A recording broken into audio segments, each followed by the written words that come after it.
खोपटात 5,000 रुपये देऊन प्रियकराकडून करून घेत होती। पुढे जे घडले ते ऐकून हादरूनच जाल। सत्य घटना।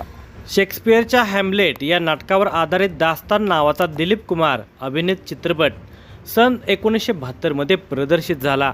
त्यानंतर याच कथानकावर आधारित ऋषी कपूर अभिनीत कर्ज आणि त्यानंतर अनेक चित्रपट तयार झाले। आपल्या पत्नीला परपुरुषासोबत चाळे करताना बघून त्या पुरुषाच्या मनाची काय अवस्था होते, त्याच्या मनाची कशी घालमेल होते, त्या चित्रपटाच्या माध्यमातून दाखवण्यात आलेले आहे। ना तू जमी के लिए है ना आसमा के लिए असे गीत या प्रसंगाला अनुसरून दास्तान या चित्रपटात दिलीप कुमार यांच्यावर चित्रित करण्यात आलेले आहे। आजच्या कलियुगात अशा स्वरूपाच्या घटना कुठे ना कुठे घडत असतात। शांत डोक्याचे कित्येक पुरुष या प्रसंगात पत्नीला घटस्फोट देऊन अथवा तिच्यापासून विभक्त राहून आपले जीवन व्यतीत करतात। भडकलेल्या कित्येक डोक्याचे पुरुष रागाच्या भरात काहीतरी चुकीचे पाऊल उचलतात। एकतर ते स्वतः आत्महत्या करतात, नाहीतर पत्नी अथवा तिच्या प्रियकराचा जीव घेतात। त्यातून त्यांना जीवनभर त्रास भोगावा लागतो। शांत डोक्याने निर्णय घेतल्यास मनुष्याचे जीवन सुखकर होते, मात्र घाई गर्दीत अथवा रागाच्या भरात केलेले कृत्य जीवनाची दुर्दशा करते। अशा स्वरूपाची एक घटना जळगाव जिल्ह्याच्या रावेर तालुक्यात घडलेली आहे। रावेर तालुक्यातील आभोडा या गावी संतोष शामराव तायडे हा त्याची पत्नी आशाबाई सोबत कुडाच्या झोपडीत राहत होता। ऊस तोडीचे काम करून संतोष आपल्या संसाराचा गाडा हाकत होता। मिळेल त्या ठिकाणी कामाला जाऊन तो चरितार्थ चालवत होता। कामानिमित्त घराबाहेर असताना आपली पत्नी परपुरुषासोबत बोलते असा संतोषला संशय येत असे। कामावरून घरी आल्यानंतर तो या कारणावरून पत्नी आशाबाईसोबत वाद घालत असे। चारित्र्याच्या संशयातून पती पत्नीत वादाची ठिणगी पडत असल्यामुळे त्यांच्या संसारामध्ये कटुता आलेली होती। नेहमीप्रमाणे काम आटपून संतोष तायडे हा रविवार दिनांक 30 मार्च 2025च्या रात्री उशिरा घरी परत आला। चाळीसगाव येथील एका ऊसतोड ठेकेदाराकडून संतोषने 5,000 रुपये उधार आणलेले होते। उधार आणलेले 5,000 रुपये त्याने पत्नी आशाबाईला सांभाळण्यासाठी दिलेले होते। तिने ती रक्कम त्याच्या समोरच भांड्याच्या रॅकवर ठेवली। रात्र बरीच झालेली होती, त्यामुळे दोघे पती पत्नी झोपी गेले। रात्री 1 ते 1:30 वाजण्याच्या सुमारास संतोषला अचानक जाग आली। त्याने उठून पाहिले तर त्याची पत्नी आशाबाई जागेवरच नव्हती। त्याचवेळी त्याचे लक्ष रॅकवर गेले। त्या ठिकाणी त्याने दिलेली 5,000 रुपयाची रक्कमही नव्हती।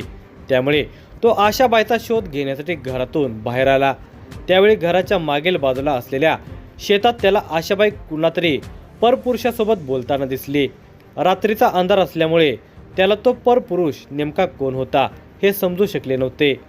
आपली पत्नी एवढ्या रात्री परपुरुषासोबत निर्जन स्थळी शेतात बोलत असल्याचे बघून संतोष फारच चिडलेला होता।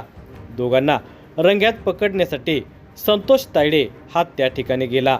मात्र आशाबाईचा पती आपल्या दिशेने येत असल्याचे बघून तो पुरुष तेथून शिताफीने पळून जाण्यास यशस्वी झाला। आशाबाई एकटीच त्याच्या तावडीत सापडली होती। त्याने तिला तो कोण होता असा दरडावून प्रश्न केला। त्यावर आशाबाई गप्प बसली। त्यानंतर त्याने तिला दिलेल्या 5,000 रुपयांची विचारणा केली। त्यावरही बोलण्यास तिने टाळाटाळ केली। तो पुरुष नेमका कोण होता आणि दिलेले 5,000 रुपये गेले कुठे, या 2 प्रश्नांची उत्तरे आशाबाई देत नव्हते। त्यामुळे संतोषच्या मनातील असंतोष खतखत करत होता। त्याच्याकडे दुर्लक्ष करत ते एकटीच त्याच्याकडे पाठ फिरवून झोपी गेली। मात्र संतोषची झोप उडालेली होती। त्याच्या डोळ्यातील झोप शेकडो मैल दूर पळालेली होती। तो अस्वस्थ झालेला होता। काय करावे त्याला सुचत नव्हते। त्याची झोप उडवून आशाबाई मात्र शांतपणे झोपलेली होती। ते बघून तो तिच्यावर आणखीनच चिडलेला होता। काय केला त्याला झोप येत नव्हती। त्याच्या मनाची घालमेल त्याला अस्वस्थ बसू अथवा झोपू देत नव्हती। त्याच्या मनात सारखे सारखे त्या परपुरुषाचे आणि 5,000चे विचार येत होते। तो कोण होता हा एकच प्रश्न त्याला सतावत होता। ज्या अर्थी तो कोण होता याचे उत्तर आशाबाई देत नव्हते, त्या अर्थी नक्कीच काहीतरी काळेबेर आहे अशी त्याला शंका येत होती। अखेर संतापाच्या भरात तो जागेवरून उठला। पत्नी आशाबाई झोपेत असतानाच तिला काही समजण्याच्या आत तो तिच्या अंगावर बसला। दोन्ही हातांनी त्याने तिचा गळा आवळण्यास सुरुवात केली। अचानक गळा आवळला जात असल्यामुळे आशाबाई पाय झाडू लागली. संतोष अंगावर बसून असल्यामुळे आशाबाई त्याला प्रतिकार करू शकत नव्हते. अखेर तिची प्रतिकार शक्ती संपली. तिने काही वेळाने आपला प्राण सोडला. ती मरण पावलेली होती. ती मरण पावल्याचे लक्षात आल्यानंतरच तो तिच्या अंगावरून उठला. त्यानंतर 1 एप्रिलच्या पहाटे तो सरळ रावेर पोलीस स्टेशनला हजर झाला. उपस्थित ठाणे अंमलदारास त्याने रात्रीची घटना कथन केली. स्वतः खुनी आपल्यासमोर हजर होऊन मी माझ्या पत्नीचा खून केला असल्याचे सांगत होता. त्याचे बोलणे ऐकून ठाणे अंमलदारही काही वेळ स्तब्ध झाले. त्याने लागलीच या घटनेची माहिती पोलीस निरीक्षक डॉक्टर विशाल जायस्वाल यांना दिली. माहिती मिळताच पोलीस निरीक्षक डॉक्टर विशाल जायस्वाल यांनी पोलीस स्टेशन गाठले. संतोष तायडे यास पोलीस निरीक्षक डॉक्टर विशाल जायस्वाल यांच्या समक्ष हजर करण्यात आले. त्याच्याकडून पोलीस निरीक्षक डॉक्टर जायस्वाल यांनी सर्व घटनाक्रम ऐकून आणि समजून घेतला.